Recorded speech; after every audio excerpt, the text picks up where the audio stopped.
ಅಖಿಲ ಭಾರತೀಯ ವಿದ್ಯಾರ್ಥಿ ಪರಿಷತ್ ಚಿಕ್ಕನಾಯಕನಹಳ್ಳಿ ಶಾಖೆ ವತಿಯಿಂದ ನಾವು ಸಡನ್ ಆಗಿ ನಮ್ಮ ಚಿಕ್ಕನಾಯಕನಹಳ್ಳಿ ನಗರದ PU ಕಾಲೇಜಿನ ಹಿಂಭಾಗದ ಇರ್ತಕ್ಕಂತಹ ಏನು ಮೆಟ್ರಿಕ್ ನಂತರದ ಬಾಲಕರ ಹಾಸ್ಟೆಲ್ ಇದೆ, ಸಮಾಜ ಕಲ್ಯಾಣ ಇಲಾಖೆಯ SC ST ಹಾಸ್ಟೆಲ್ಗೆ ಭೇಟಿ ಕೊಟ್ಟಿದ್ವಿ. ಆ ಸಂದರ್ಭದಲ್ಲಿ ನಿಜಕ್ಕೂ ಕೂಡ ಆಶ್ಚರ್ಯ ಆಯಿತು. ಇಡೀ ಹಾಸ್ಟೆಲ್ನ ಸುತ್ತಲೂ ಕೂಡ ಪೊದೆಗಳು ಬೆಳ್ಕೊಂಡಿದೆ, ಗಿಡಗಳು ಬೆಳ್ಕೊಂಡಿದೆ. 2-3 ಬಾರಿ ಹುಡುಗರು ಅಲ್ಲಿ ಹಾವುಗಳನ್ನ ನೋಡಿ ಭಯಭೀತರಾಗಿ ಎಷ್ಟೋ ಜನ ಹಾಸ್ಟೆಲ್ ಅನ್ನು ಬಿಟ್ಟು ಹೋಗುವಂತ ಪರಿಸ್ಥಿತಿ ನಿರ್ಮಾಣ ಆಗ್ತಾ ಇದೆ.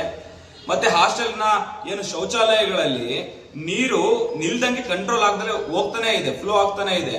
ಅದ್ರ ಪರಿಣಾಮವಾಗಿ ಏನಾಗಿದೆ ಅಂತಂದ್ರೆ ಸಂಪೂರ್ಣವಾಗಿ ಅಲ್ಲಿ ಇರ್ತಕ್ಕಂಥ ನೀರೆಲ್ಲ ನಿಂತ್ಕೊಂಡು ತುಂಬಾ ಅಸಹ್ಯವಾಗಿದೆ. ಇವತ್ತು ಯಾವೊಬ್ಬ ಮನುಷ್ಯನು ಕೂಡ ಯಾವೊಬ್ಬ ವಿದ್ಯಾರ್ಥಿನೂ ಕೂಡ ಅದ್ರೊಳಗಡೆ ಹೋಗ್ಲಿಕ್ಕೆ ಕೂಡ ಅಸಹ್ಯ ಅನ್ನಿಸ್ಬೇಕು, ಅಷ್ಟರ ಮಟ್ಟಿಗೆ ಒಂದು ಕೊಳಗೇರಿಯ ರೀತಿ ಆಗಿದೆ. ಮತ್ತೆ ಊಟದಲ್ಲಂತೂ 2 ದಿನಗಳ ಹಿಂದೆ ನಮ್ಮ ವಿದ್ಯಾರ್ಥಿಗಳು ಅಲ್ಲಿ ಕರೆಂಟ್ ಲೊಕೇಶನ್ ಅನ್ನ ತೋರಿಸೋ ರೀತಿ, ಟೈಮಿಂಗ್ಸ್ ಅನ್ನ ತೋರಿಸೋ ರೀತಿ ಏನು GPS ಫೋಟೋವನ್ನ ಹಾಕಿದ್ದಾರೆ.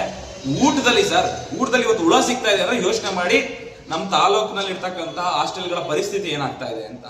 ಇವತ್ತು ಸ್ವತಂತ್ರ ಬಂದು 75 ವರ್ಷಗಳಾದ್ರೂ ಕೂಡ ಒಬ್ಬ ವಿದ್ಯಾರ್ಥಿ ತನ್ನ ಭವಿಷ್ಯವನ್ನ ರೂಪಿಸ್ಕೊಳ್ಲಿಕ್ಕೆ ವಸತಿ ನಿಲಯಗಳಲ್ಲಿ ಉಳ್ಕೊಂಡು ಓದ್ಲಿಕ್ಕೆ ಇವತ್ತಿಗೂ ಕೂಡ ಸಮರ್ಪಕವಾದಂತಹ ವ್ಯವಸ್ಥೆ ಆಗ್ತಾ ಇಲ್ಲ ಅಂತಂದ್ರೆ ಎಷ್ಟರ ಮಟ್ಟಿಗೆ ನಾವು ಹಿಂದುಳಿತಾ ಇದೀವಿ, ಎಷ್ಟರ ಮಟ್ಟಿಗೆ ನಾವು ವ್ಯವಸ್ಥೆಗಳಿಂದ ವಂಚಿತರಾಗ್ತಾ ಇದೀವಿ ಅಂತ ನಿಜಕ್ಕೂ ಕೂಡ ಆತಂಕ ಆಗ್ತಾ ಇದೆ.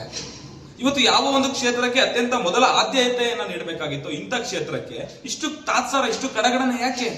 ಒಬ್ಬ ಬಡ ಮಕ್ಕಳು, ಕೇವಲ ಕೂಲಿ ಕಾರ್ಮಿಕರ ಮಕ್ಕಳು, ಮಧ್ಯವರ್ಗದವರ ಮಕ್ಕಳು, ರೈತರ ಮಕ್ಕಳು ಓದುವಂತ ಹಾಸ್ಟೆಲ್ಗಳಲ್ಲಿ ಊಟದಲ್ಲಿ ಇವತ್ತಿಗೂ ಕೂಡ, ಅದು ನಾವೆಲ್ಲೋ ಉತ್ತರ ಕರ್ನಾಟಕದ ಕಲಬುರಗಿಯಲ್ಲೋ ಬಳ್ಳಾರಿಯಲ್ಲೋ ಕೇಳಿದ್ದಲ್ಲ, ನಮ್ಮ ತುಮಕೂರು ಜಿಲ್ಲೆಯ ಚಿಕ್ಕನಾಯಕನಹಳ್ಳಿ ಇವತ್ತು ಹುಳ ಸಿಗ್ತಾ ಇದೆ ಅಂದ್ರೆ ಪರಿಸ್ಥಿತಿ ಯಾವ ತರ ಆಗ್ತಾ ಇದೆ? ಆ ಹುಡುಗರು ಹೇಳ್ತಾರೆ, ನಮಗೆ ಇದು 1-2 ಸಲ ಅಲ್ಲ 3-4 ಸರಿ ಈ ತರ ಆಗಿದೆ, ಅದಕ್ಕೋಸ್ಕರ ಇಲ್ಲಿ ಅಡಿಗೆ ಮಾಡುವಂತವ್ರು ತುಂಬಾ ಕೇರ್ಲೆಸ್ ಆಗಿ ಮಾಡ್ತಾ ಇದ್ದಾರೆ, ಇವ್ರನ್ನ ತೆಗ್ದಾಕಿ ಬೇರೆಯವ್ರನ್ನ ನೇಮಕ ಮಾಡ್ಕೊಳ್ಳಿ ಅಂತ ಏನಾದ್ರು ಹುಡುಗರು ಪಟ್ಟಿಡ್ದು ಅಲ್ಲಿ ಕೂತಿದ್ದೆ ಆದ್ರೆ ಅಲ್ಲಿರ್ತಕ್ಕಂತಹ ಕೆಲ ಅಧಿಕಾರಿಗಳಿಗೆ ಮಾನ್ಯ ಜಿಲ್ಲಾ ಉಸ್ತುವಾರಿ ಸಚಿವರಿಂದ ಕೂಡ ಫೋನ್ ಹೋಗುತ್ತಂತೆ, ಅವ್ರನ್ನ ಟ್ರಾನ್ಸ್ಫರ್ ಮಾಡ್ಲಿಕ್ಕೆ ನಿನ್ಗೆ ಯಾರು ಅಧಿಕಾರ ಕೊಟ್ಟಿದ್ದು, ಅವ್ರು ನಮ್ ಕಡೆಯವರು ಅಂತ ಧಮಕಿ ಆಗ್ತಾರೆ. ಅಂದ್ರೆ ಯೋಚನೆ ಮಾಡಿ, ಈ ರೀತಿಯ ಹುಡುಗರು ಹೇಳ್ತಿದ್ದಾರೆ, ಹುಡುಗರು ಮಾತಾಡ್ತಾ ಇದ್ದಾರೆ ಈ ರೀತಿಯಾಗಿ.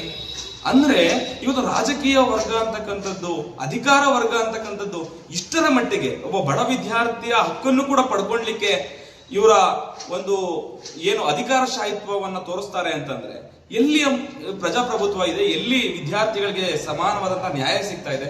ರಾಜಕಾರಣಿಗಳ ಮಕ್ಕಳು ಒಂದ್ ಕಡೆಯಲ್ಲಿ ವೈಭೋಗದ ಜೀವನವನ್ನ ನಡೆಸ್ತಾ ಇದ್ದಾರೆ, ಇನ್ನೊಂದ್ ಕಡೆ ಅವರಿಗೆ ಓಟ್ ಹಾಕಿದಂತಹ ಸಾಮಾನ್ಯ ಜನರ, ರೈತರ ಮಕ್ಕಳು, ಕೂಲಿ ಕಾರ್ಮಿಕರ ಮಕ್ಕಳು ಇವತ್ತು ಒಂದು ದಿನ ಊಟಕ್ಕೂ ಕೂಡ ಹುಳಗಳು ಸಿಗುವಂತ ಪರಿಸ್ಥಿತಿ ಇವತ್ತು ನಿರ್ಮಾಣ ಆಗಿದೆ. ಅಷ್ಟೇ ಅಲ್ಲ, ಇವತ್ತು ಬೆಡ್ಗಳು ಅಲ್ಲಿ ಯಾವ ರೀತಿ ಇದೆ ಅಂದ್ರೆ ಒಂದ್ಸರಿ ಈ ತರ ಬಡಿದ್ರೆ ಧೂಳು ಬರುತ್ತೆ, ಡಸ್ಟ್ ಬರುತ್ತೆ. ವಿತ್ ನಿಮಗೆ ಡಾಕ್ಯುಮೆಂಟ್ ಸಮೇತ ನಾನು ನಿಮಗೆ ಫೋಟೋಗಳನ್ನ ಹಾಕ್ತೀನಿ. ವಿದ್ಯಾರ್ಥಿಗಳು ಮಾಡುವಂತ ಬೆಡ್ಗಳು ಹೇಗಿದೆ, ಕಿಟಕಿಗಳು ಹೇಗಿದೆ, ಬಾಗ್ಲುಗಳು ಹೇಗಿದೆ ಅಂತ ಏನಾದ್ರೂ ಕೇಳಿದ್ರೆ ಗಣಿ ದಂಡದ ಹಣ ಬರುತ್ತೆ, ನಾವು ರೆಡಿ ಮಾಡಿಸ್ತೀವಿ ಅನ್ನುವಂತ ಒಂದು ಸಬೂಬನ್ನ ಕೊಡ್ತಾ ಇದ್ದಾರೆ.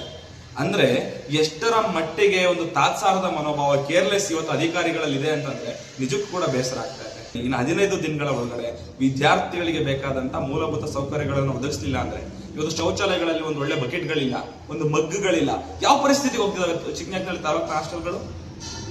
ಸರಿಯಾಗದೆ ಇದ್ರೆ 15 ದಿನಗಳ ಒಳಗಡೆ 100% ಬೀದಿಗಿಳಿದು ಹೋರಾಟ ಮಾಡ್ತೇವೆ. ಮುಂದೆ ಆಗುವಂತ ಅನಾಹುತವನ್ನ ತಾವು ಎದುರಿಸಬೇಕಾಗ್ತದೆ ಅಂತ ಸ್ಪಷ್ಟವಾದಂತಹ ಒಂದು ಆಗ್ರಹವನ್ನ ತಮಗೆ ಮಾಡ್ತಾ ಇದೆ.